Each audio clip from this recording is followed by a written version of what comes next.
Okay, so hello everyone. This is my wizard shop with the game, and so basically I have the main idea of the game is the wizard will ask you for a sentence, and when you're done with that, you can buy stuff from the wizard's magic shop.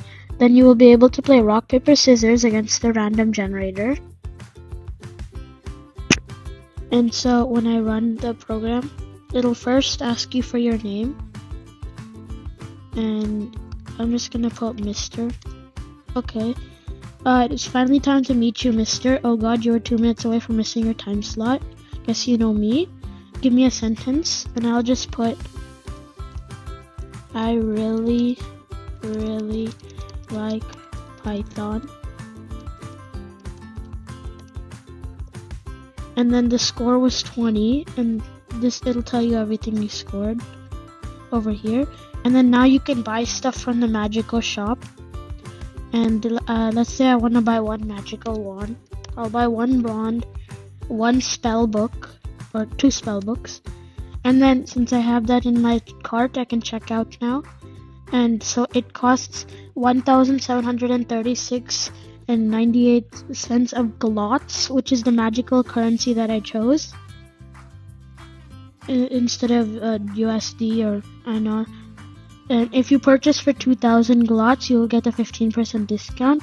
And so I'll take the discount, and then it'll let you add some stuff. And let's say I want a flying broom, so I'll type in 4, and then now I have that.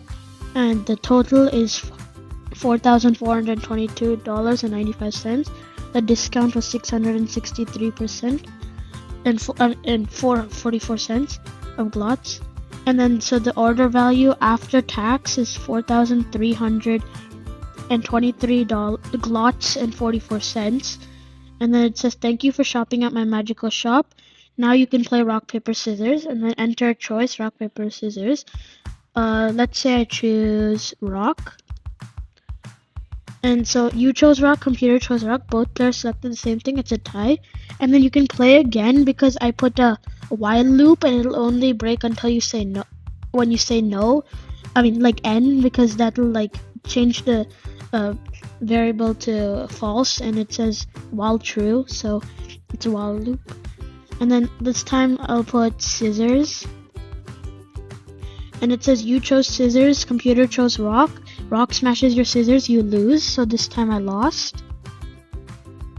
And for my, now I'll go into the code to show. So I'll go back to front. So for the rock, paper, scissors, I put the while loop with while true. So it'll, if I say no, then it'll put equals Y, and then if it will not become true, and it'll stop then. And so for the computer actions, I had to put random.choice because it'll choose out of the list I put, and I had to import the random add-on. And so then I had to print you choose, and then computer chose computer action, you chose user action, and the user action's in input. And then I used if and elif statements, mostly just if statements and elif statements for most of my code, because that's what I need to use for all games on Python. And so then I have all the different like outcomes. Scissor cuts paper, rock smashes your scissors, and then I have the play again, yes or no, and then break. And then that ends that. And then if I go to the shop part, the starting of the shop, oh wait, that's not the shop, that's the sentence. This is the Wizard's Magic Shop where you can get the best magical items.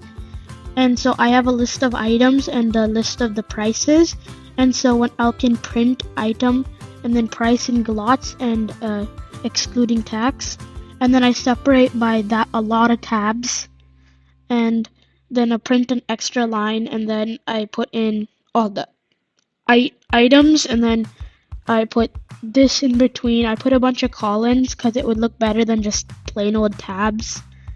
And you can see which one is going to which.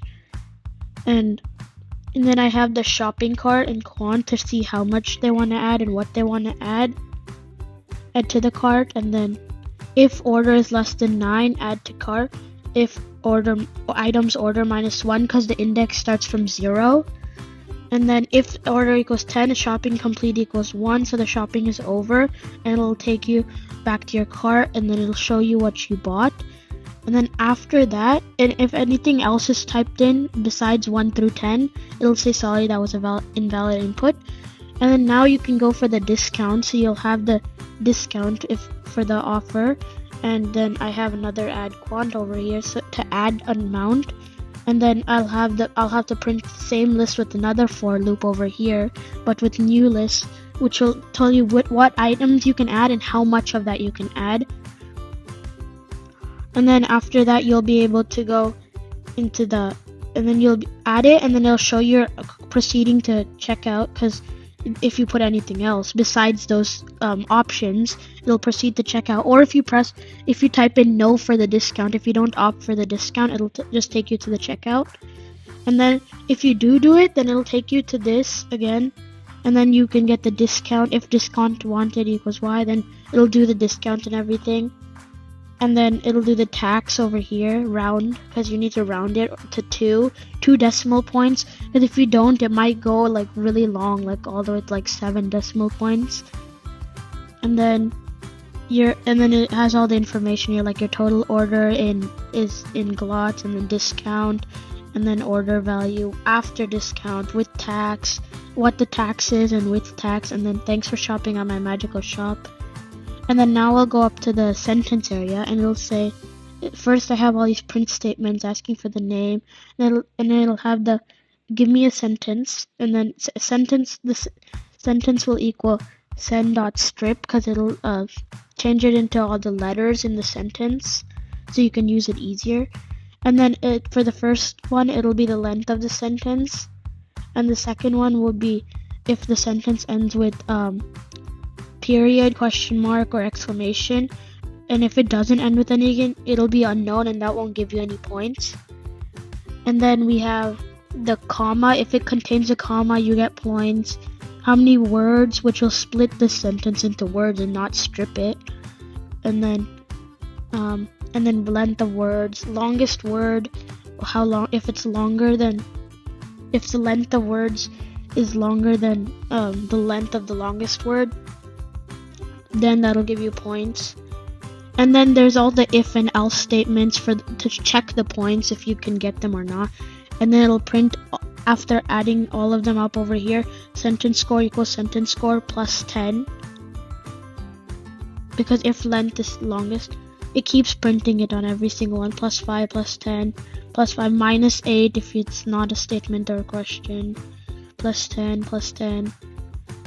And then if it's less than 20 or greater than or equal to 10, it says your score is decent but not good enough. Else, and if it's anything above that, then it'll be your score is good, come again tomorrow. But if it's less than 10, it'll be too low, and the wizard will tell you not to waste this time. And that's all the code I used, mostly if statements and print statements, and for loops, while loops, and all that. Thanks for watching and listening.